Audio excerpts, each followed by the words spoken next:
សួស្តីពុកម៉ែបងប្អូនទាំងអស់គ្នានៅខាងកញ្ចេះខ្ញុំថ្ងៃហ្នឹងគឺមេឃរៀងស្រឡះបើកថ្ងៃល្អមែនតែនក៏ប៉ុន្តែប្រហែលថ្ងៃមុនណោះមេឃភ្លៀងហើយជាប់គ្នាប្រហែលថ្ងៃពេលអញ្ចឹងទៅធ្វើឲ្យបន្លែប្លុកគៀនផ្ទះរបស់ខ្ញុំល្អមែនតែន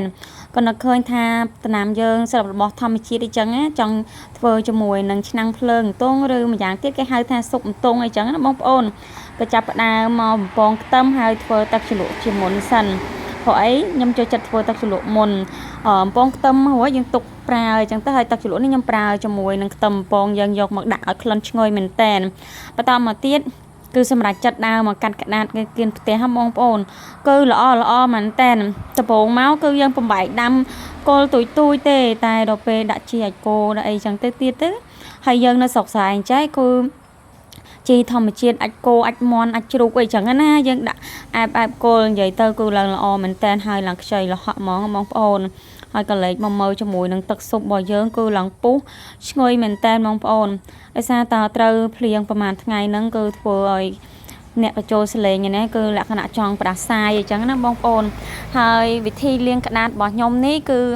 លាងទៅច្បងទៅបកសបកឲ្យស្អាតហើយហាន់បច្ឆិតអីចឹងណាបងប្អូន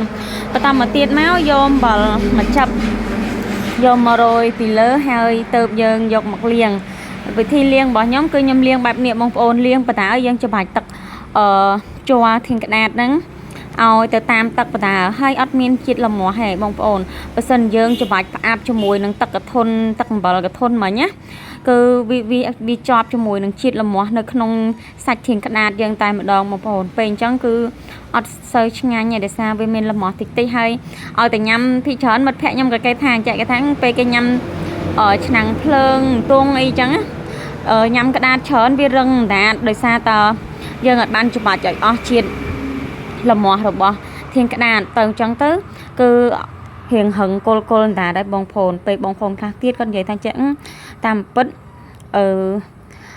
ពេលដែលញ៉ាំធាងក្តាតទៅធ្វើឲ្យចេះខ្លះគេថាអត់ចេះញ៉ាំដោយសារហឹងគល់តាតាមពិតមិនមែនទេបងប្អូនដោយសារយើងច្បាច់ជាមួយនឹងជ័រ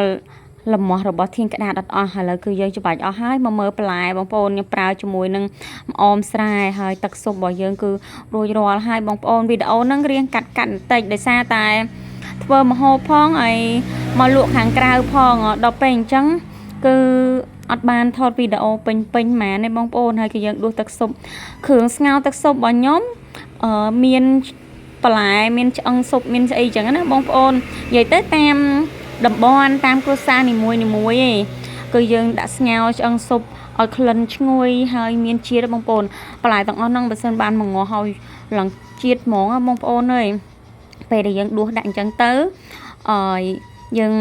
រំងាស់ឲ្យពុះអញ្ចឹងហើយបងប្អូនទៅដាក់បន្ទង់ពីលើអរគុណច្រើនបងប្អូនជម្រាបលា